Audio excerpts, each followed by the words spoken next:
Assalamualaikum warahmatullahi wabarakatuh. Apa kabarnya hari ini? Alhamdulillah, luar biasa. Tetap semangat. Yes, yes, yes. Allahu Akbar. Alhamdulillah, hari ini kita kembali belajar tematik mengenai suku bangsa yang ada di Indonesia. Yang paling pertama Bunda tanyakan, ada berapakah provinsi yang kalian ketahui di Indonesia? Ayo coba tebak, ada berapa provinsi yang ada di Indonesia? Jadi, ada 33 provinsi yang ada di Indonesia yang tersebar dari Sabang sampai Merauke. Dan diperhatikan ada berapakah kepulauan besar yang ada di Indonesia? Dari Sabang sampai Merauke, ada 5 kepulauan besar yang ada di Indonesia. Mulai dari Pulau Sumatera, Pulau Jawa, Kalimantan, Sulawesi, dan Papua. Jadi, dari 5 kepulauan besar di Indonesia terdiri dari 33 provinsi. Jadi, dari suku bangsa Indonesia yang tersebar di seluruh Nusantara memiliki kebudayaan yang berbeda-beda. Kondisi ini yang membuat Indonesia memiliki keragaman budaya. Keragaman budaya Indonesia dapat dilihat dari bahasa daerahnya, adat istiadat, rumah adat, pakaian adat, upacara adat, tarian daerahnya, seni pertunjukan, lagu daerah, bahkan senjata tradisional dari daerah tersebut dan alat musik tradisionalnya. Perbedaan budaya di setiap suku bangsa tidak menjadi alasan untuk kita tidak saling menghargai dan tidak saling mengolok-olok. Jadi kita tidak boleh saling menghina antara satu suku bangsa dengan suku bangsa lainnya, karena semua adalah kita bersaudara dan kita semua adalah orang Indonesia. Jadi dari kekayaan budaya Indonesia seharusnya membuat kita bangga sebagai warga negara Indonesia karena memiliki banyak kebudayaan yang menjadi ikon Indonesia di berbagai dunia. Jadi perhatikan, sebagai warga negara yang baik, kita harus menghargai perbedaan budaya, harus memiliki sikap menghargai budaya daerah orang lain. Tidak boleh menghina dan merasa budaya kita yang paling baik. Jadi kita tidak boleh menganggap bahwa budaya kita lah yang paling baik, karena kita semua adalah warga Indonesia yang sama-sama memiliki suku bangsa dan budaya yang berbeda-beda. Jadi kita tidak boleh mengejek kebudayaan daerah lain. Ya, apalagi orang-orang daerah lain yang memiliki adat istiadat dan suku bangsa yang berbeda dengan kita tidak boleh mengejeknya ya. Harus saling menghargai kebudayaan orang lain. Setelah mengetahui bahwa kita tidak boleh mengejek atau menghina budaya orang lain yang berbeda dengan kita pun harus mengetahui suku bangsa apa saja yang terkenal di daerah tersebut yang berbeda dari daerah kita ya. Jadi hari ini Bunda akan menyebutkan suku bangsa yang ada di daerah-daerah selain dari Sulawesi. Diperhatikan, yang pertama adalah di daerah Sumatera. Di daerah Sumatera ada kebudayaan atau suku bangsa yang paling terkenal adalah suku Aceh, Minangkabau, dan Minangkabau itu disebut dengan Minang, dan suku Batak. Kemudian yang kedua adalah Jawa. Di Jawa yang terkenal suku bangsanya adalah suku bangsa Jawa, Sunda, dan Madura. Di Bali dan Nusa Tenggara yang paling terkenal adalah Bali, Dompu, dan Sumba. Kemudian di Kalimantan ada suku Kapuas, suku Dayak, dan suku Punan. Di Sulawesi, pasti kalian sudah tahu ya, suku bangsanya ada suku Bugis, Toraja, dan Mandar. Kemudian di Maluku ada suku Ambon, Ternate, dan Seram. Yang di daerah Papua ada namanya suku Asmat, suku Biak, dan suku Wapen. Jadi kalian boleh menyebutkan ulang suku bangsa yang sudah Bunda sampaikan ya. Silakan divideokan dirinya menyebutkan suku-suku bangsa yang ada di Sumatera, yang ada di Jawa, yang ada di Bali dan Nusa Tenggara, yang ada di Kalimantan, yang ada di Maluku, dan yang ada di Papua. Nah, setelah mengetahui suku bangsa yang ada di Indonesia, apakah kalian mengetahui siapakah nenek moyang orang Indonesia yang pertama? Jadi, perhatikan ya.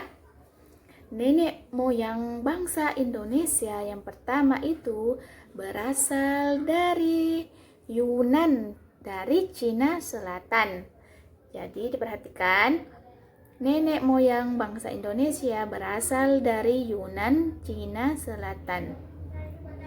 Gelombang perpindahan penduduk yang besar dari daerah Asia ke kepulauan di selatan dimulai sejak tahun 2000 sebelum Masehi hingga tahun 500 sebelum Masehi.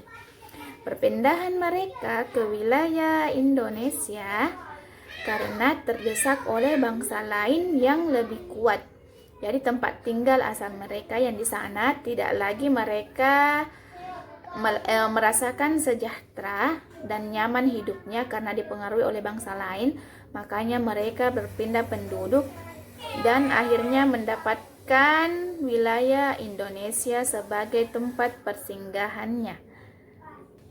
Jadi kedatangan nenek moyang Indonesia itu terdiri dari dua gelombang. Ada yang datang pada sekitar 2000 sampai 500 sebelum Masehi yang disebut Proto Melayu. Jadi yang gelombang pertama pada tahun 5000 sampai 200 sebelum Masehi dinamakan Proto Melayu atau biasa disebut dengan Melayu Tua. Jadi yang kedua disebut Melayu Muda.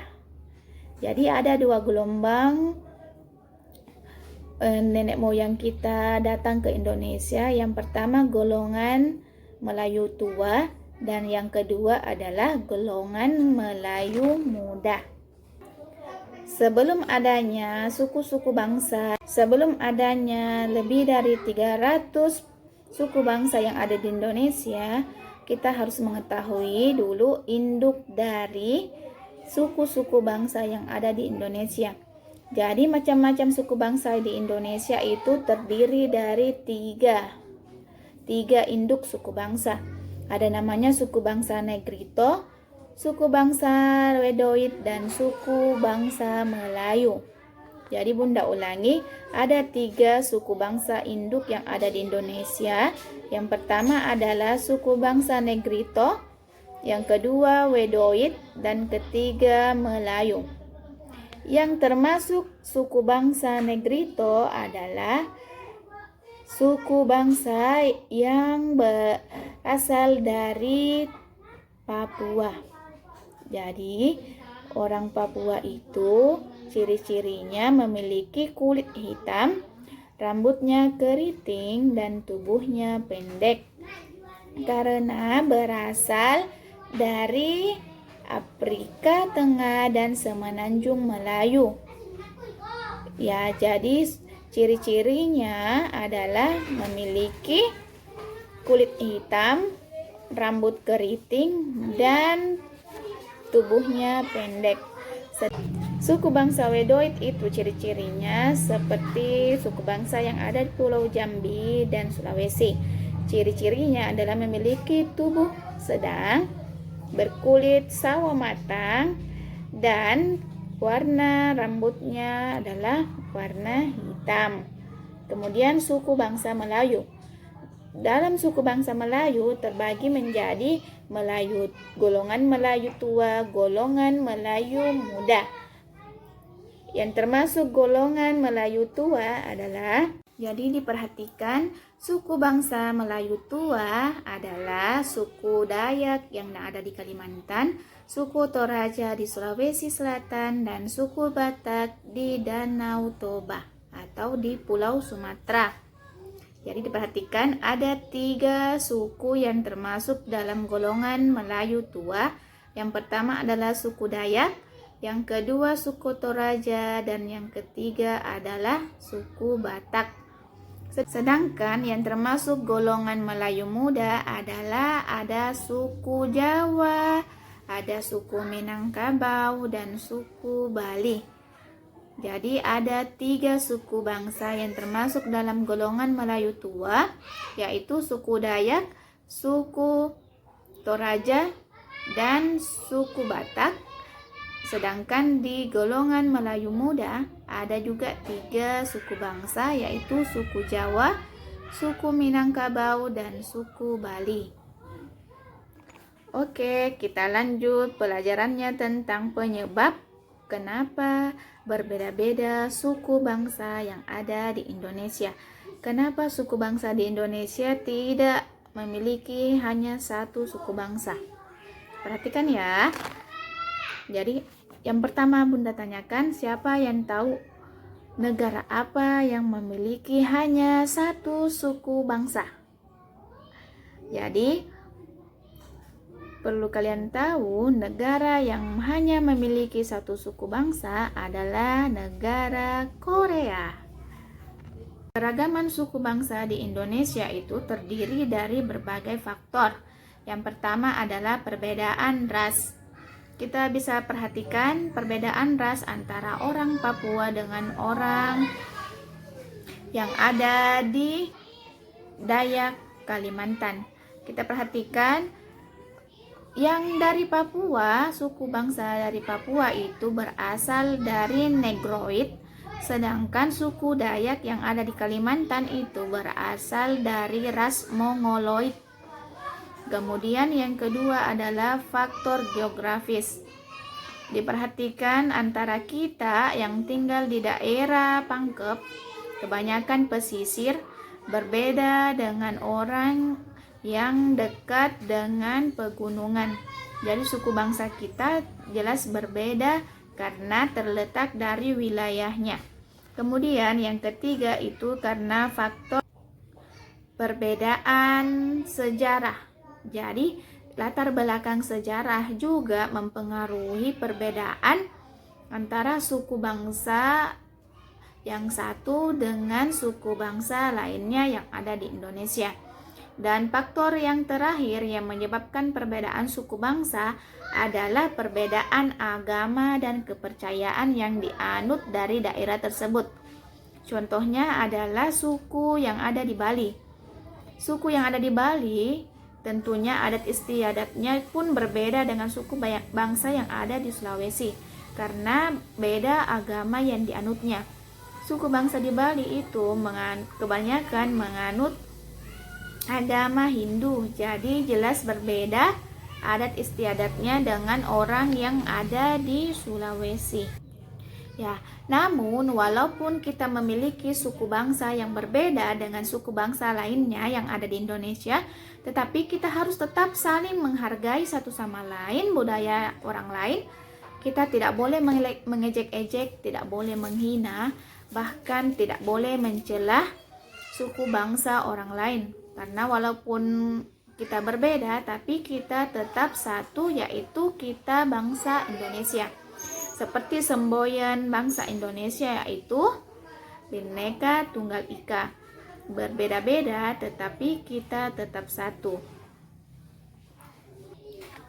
Dan perlu kalian ingat juga bahwa walaupun kita berbeda-beda, kita terlahir dari suku bangsa yang berbeda dengan orang lain. Ingat bahwa kita adalah satu dan kita tetap diciptakan oleh Allah. Semua manusia di muka bumi ini, walaupun kita berbeda suku bangsa, tetapi kita semua diciptakan oleh Allah. Jadi kita harus saling menghargai, menghormati, dan saling berdampingan hidup di dalam masyarakat. Tahu nggak ada berapa agama yang ada di Indonesia? Jadi diperhatikan, di Indonesia ada bermacam-macam agama yang dianut, mulai dari agama Islam, Kristen, Katolik, Buddha, Hindu, dan agama Konghucu. Jadi diperhatikan, setiap agama itu memiliki cara beribadahnya masing-masing.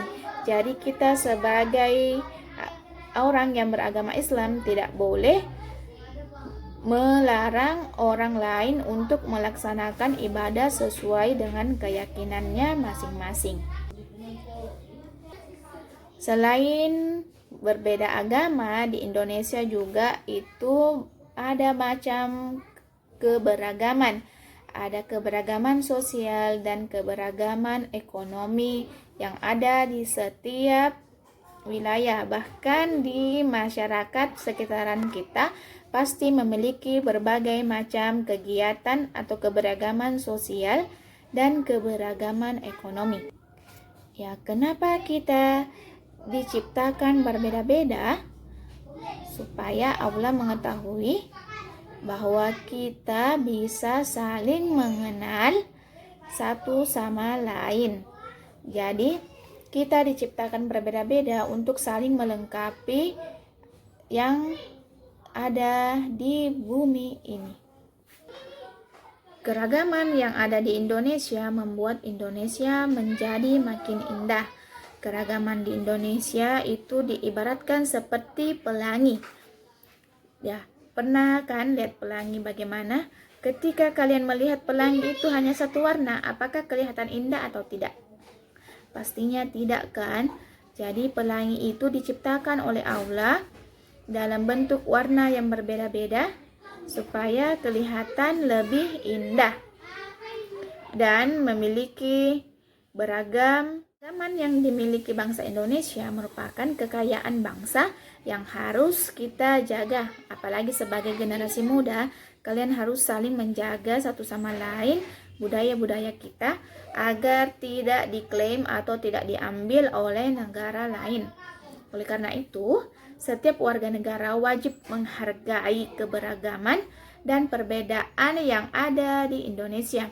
Sikap saling menghargai dan menghormati akan menciptakan rasa persatuan dan kesatuan antar bangsa. Nah, ketika kalian merasakan bahwa kita harus saling menghargai dan menghormati perbedaan dari orang lain, maka kalian akan mendapatkan manfaat dari keberagaman yang ada di Indonesia, yaitu manfaat saling menghormati keragaman suku bangsa dan budaya, yaitu terwujudnya persatuan bangsa, terciptanya keutuhan hidup bermasyarakat, tercipta rasa tentram, aman, nyaman dengan lingkungan masyarakat, mendorong masyarakat untuk berperilaku baik, dan memperkuat ketahanan nasional sehingga tidak mudah dipecah belah oleh negara lain. Coba kalian perhatikan, jika kalian memakai sapu lidi, ya ini namanya adalah sapu lidi. Diperhatikan, ketika sapu lidi ini hanya satu seperti ini, diperhatikan. Ketika dia sendiri dan mudah dipecah belah oleh orang lain. Perhatikan, ini sapu jika sendiri akan mudah terpatahkan atau akan mudah terpecah belah oleh orang. akan mudah dipecah oleh orang lain. Dan ketika kalian bersatu seperti sapu lidi yang banyak ini, ketika ada orang yang ingin melakukan aksi memecah belah kelompok kita atau memecah belah kelompok yang ada di Indonesia, suku bangsa Indonesia, ketika kalian bersatu, ini tidak akan mudah untuk dipecah belah atau tidak akan mudah dipatahkan oleh orang lain. Seperti ini ya. Dia akan lebih kuat ketika kalian bersatu. Begitupun juga dengan kehidupan kalian. Ketika kalian bersatu dengan orang lain, dengan tetangga-tetangga, dengan keluarga, maka orang lain itu tidak akan mudah untuk memecah belah atau merusak kelompok kalian. Terima kasih.